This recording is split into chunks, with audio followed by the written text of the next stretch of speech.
we don't want to give away all the state secrets, but what questions do you ask in your interviews to try to determine either of those things? Oh, man, first of all, we have a gauntlet here of people that are phenomenal interviewers. I personally, I say to my team all the time, I'm a closer. I'm not the opener. So, bring me in at the end when you really love someone and I can close them. But, some of the questions we have are like, for example, questions in interviews that people don't want to ask. Like, what was your biggest failure in the last job? And what would you have done differently? If I were to call one of your biggest detractors in the organization, what would they tell me about you?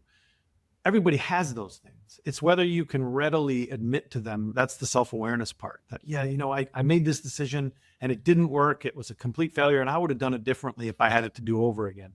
Or, people say about me, and I'll use me as an example. People say about me, great sales guy, but tends to move too fast and doesn't, just stay in the present.